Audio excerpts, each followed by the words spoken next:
The things you can learn from a lake anywhere in the world can often tell you about other lakes elsewhere around the world, especially in the temperate zone that goes a belt around the whole planet. So the things we learn about lakes here in the Adirondacks are relevant in a circle all around the world in that temperate zone and other places as well. Lakes not only reflect the sky and the landscape, but they reflect the whole environment and the changes that we make in the environment, including climate change.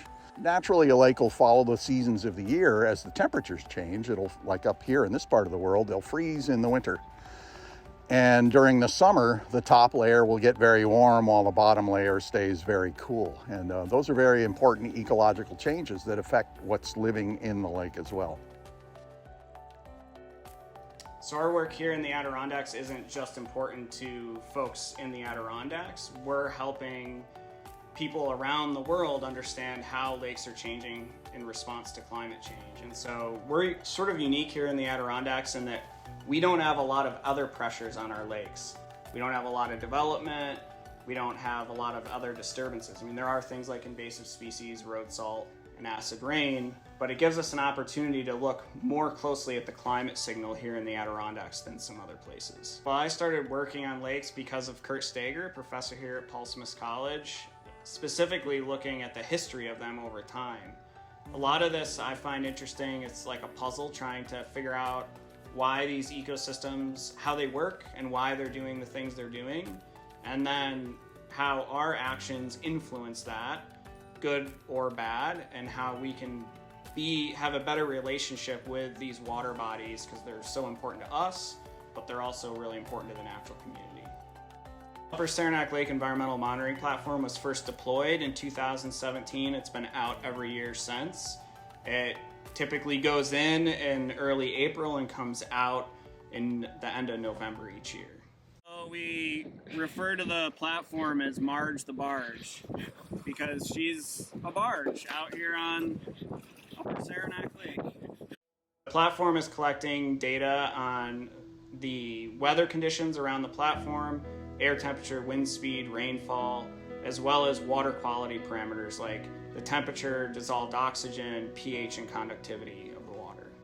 And it's unique because the platform can be collecting data when we're not out on the lakes. Other lakes that we work on, we have to go to them to collect this data. With this technology, it can be collected all day long, all season long, without us actually being out on the water. One of the major ways that climate change is influencing our lakes here in the Adirondacks is increases in water temperature, which is leading to a longer period of stratification in our lakes.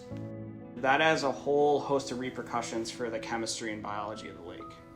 So stratification is the gradient of water temperature that exists in the lake. So the top of the lake is warm and the bottom of the lake is cold.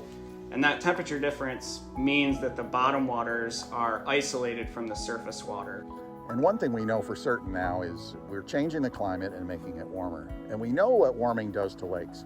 One of the things it does in the summer is it makes this warm upper layer, and then there's this cold, oxygen-rich refuge underneath where lake trout and other cold water fish like to live. The warmer it gets, the longer and stronger that layering is going to be. And if a lake isn't very deep and doesn't have a very big, cold, oxygen-rich reservoir, it could run out, and then the fish are out of luck. Lakes are in the summer like a layer cake. Warm water on top, cold water on the bottom, and they're not mixing. Those are distinct layers.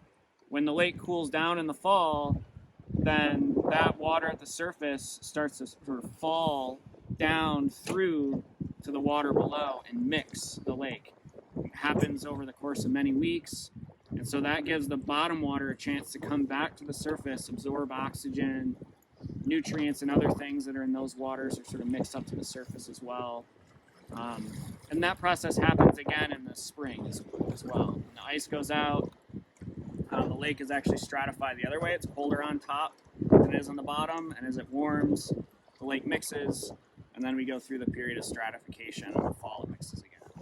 With climate change, if we're warming the waters in the summer, but specifically in the fall, it means the lake is stratified for a longer period of time, so that water at the bottom that doesn't have oxygen is sort of trapped down there for a longer period of time.